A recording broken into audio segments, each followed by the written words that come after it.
Hey, what is up there everybody? And today we're going to be creating a basic water droplet inside of Inkscape. So this is going to be hopefully the final product, or it's going to look something similar to this. So to start off, let's create a circle. So in the sidebar, we're going to go down to the circle tool. I'm going to just move this a little bit over. And then holding down Shift and Control, this will lock the aspect ratio and create a very basic circle for us. And by default, Inkscape will give us a circle object, which you can see here by the two square dots for scaling and this little circle one for pi segments. Now we want anchor points, so we need to turn this into a stroke. A path. So we're going to go up to the path tool and we're going to tell the object to path. And that's going to delete these handles. But if we go to the sidebar once again, second tool from the top, which is the edit path by node tool, you can see we have anchors. Now selecting the top anchor, hold down Shift and then hit the up arrow a few times on your keyboard till you're happy with the height of the water droplet, like this. And you're left with a very funky egg shape. Now we're going to start forming this tail on the top of the water droplet. So with the top anchor point selected, we're going to go to the top bar and we're going to hit this corner tool. We're going to keep clicking it till the side snaps straight.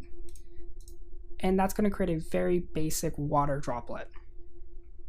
Now we want this to be a little bit more curved. So what we're going to do again is click on that top node point and we're going to bring back the handles by holding the Shift key down and then dragging, and that's going to bring back this handle here.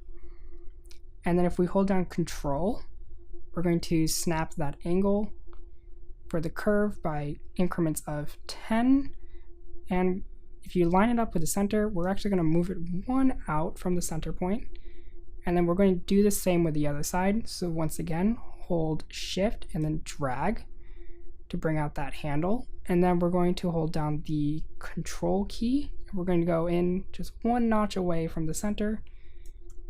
Now to make sure that our water droplet is perfectly symmetrical, what we're going to do is go up to the top to our ruler, press on the ruler and then click and then hold drag. This is going to bring down a guide for us. I'm just going to bring it a little below the water droplet so I can show you what I mean. Now select on one of those handles here and it will actually snap in place. And now we know that our sides are symmetrical. So now we no longer need this guide, so just click on it. It's going to highlight red. You can hit the delete key, get rid of it. Now we have a water droplet. But this point here is a little too pointy for me, so we're going to curve it. Now you could go into the pen tool and add some anchor points here and manually curve it, but I'm going to just do something a little bit more interesting. If you go down to the very bottom corner, hit with the object selected, hit that stroke. That's going to bring up our stroke tool. And the thing we're going to do is go over to stroke style. We're going to leave it at 3. Actually, I'm going to bump it up to 10. It's going to make it a lot more pointier. But we're going to go down to the join and we're going to hit round join.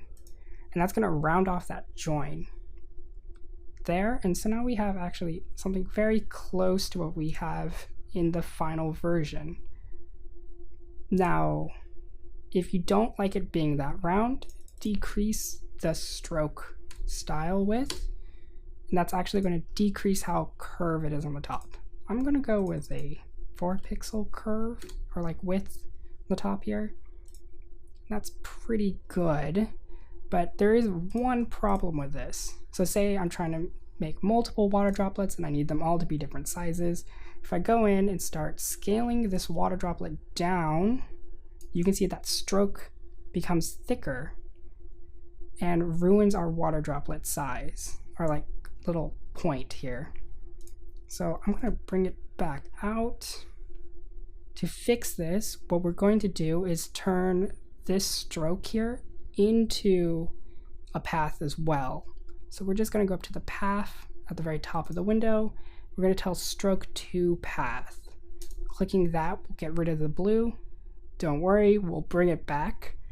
Once again in the sidebar, second from the top, click that node tool, and then we're just going to click on the top anchor point, then hold shift and select all these anchor points in the center. With all of them selected, hit the delete key, and now you have one object. We have a little ink drop here.